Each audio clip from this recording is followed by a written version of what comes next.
The iPhone 14 Pro Max, nearly a year after its release, is one of the best phones on the market, but after a year of use, how has this device held up?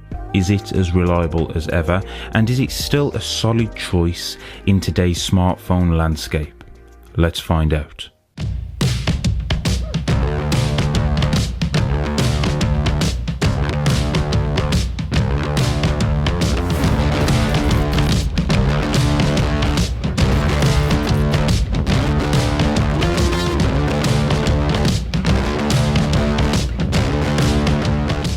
Let's start the video off by covering the obvious. This is the worst time to buy an iPhone 14 Pro Max, and it's the worst time for two reasons. Number one, the iPhone 15 is right around the corner, and number two, if you're not someone who wants to shell out for the latest smartphone a month from now, then you'll still want to wait until the 15 is released so that you can get the 14 when the prices inevitably drop. Anyway, back to the 14 Pro Max. First things first, let's talk about the design and build quality. The iPhone 14 Pro Max still exudes that premium Apple feel with its stainless steel frame and glass back. Now, while the stainless steel does look gorgeous, I must admit that the fingerprints can be a bit of a bother. A quick wipe and it's back to looking pristine, but this has been something that has bothered me for years, and one of the reasons why I rarely use this phone without a case. This is apparently changing with the iPhone 15 Pro with the introduction of titanium sides. I feel like that will definitely be the design that I will not be wanting to cover up. Now, while other smartphone manufacturers are flaunting foldable displays and other flashy features, the iPhone 14 Pro Max remains steadfast in its reliability.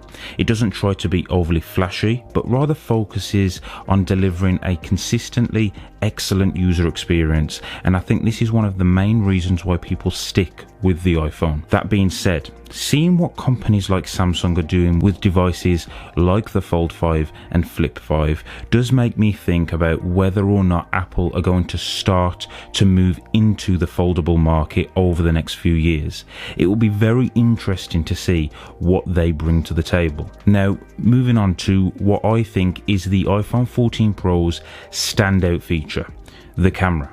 In fact, that is an understatement. It's not just a standout feature, it is game-changing and redefines smartphone photography in ways you've never imagined. I honestly am still blown away when I see what this camera can do. Smartphone photography is just one of those things that has evolved into something I appreciate most on my iPhone today, and the camera system on the iPhone 14 Pro Max is nothing short of remarkable. The images are sharp, detailed, and the colours pop in a way that's quintessentially Apple. Whether you're capturing breathtaking landscapes or snapping quick selfies, the camera system does not disappoint. If you want to see what this camera is really capable of, check out my New York City shot on iPhone video, link in the description. That video was filmed entirely with an iPhone and truly shows off what this camera system can do. Maybe think about subscribing to the channel if you feel like being awesome too. Okay, so let's get back to the iPhone. 1 year after its release, the performance of the iPhone 14 Pro Max continues to stand as a shining example of Apple's commitment to excellence. With its cutting-edge A16 Bionic chip and advanced architecture, the 14 Pro Max's performance remains as snappy and responsive as ever. Whether you're multitasking between resource-intensive apps, gaming with intricate graphics, or editing high-resolution videos, the 14 Pro Max's processing power effortlessly keeps up with your demands. The seamless interaction between hardware and software ensures a fluid user experience, while optimizations made over the past year have further refined its capabilities.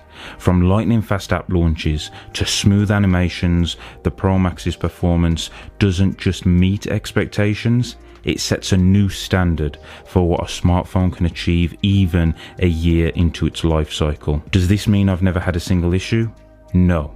There have been occasional bugs, and sometimes the phone gets warm, which you can definitely notice more when using this phone without a case. But these are things that have not altered the reliability of this device.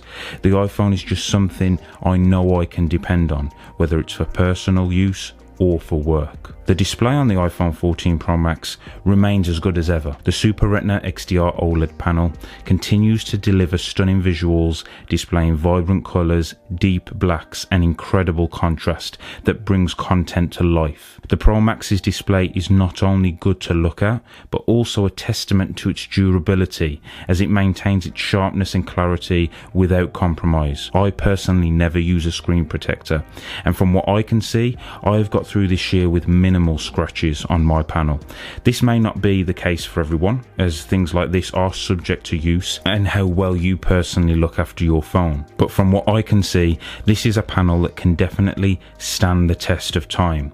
Whether you're scrolling through social media, watching the latest blockbuster, or engaging in creative tasks, the display's exquisite resolution and precision makes the iPhone a pleasure to use, and I'm excited to see where Apple take things with future iPhone iterations. Let's talk battery life, a critical factor for any smartphone. The 14 Pro Max continues to impress in this department.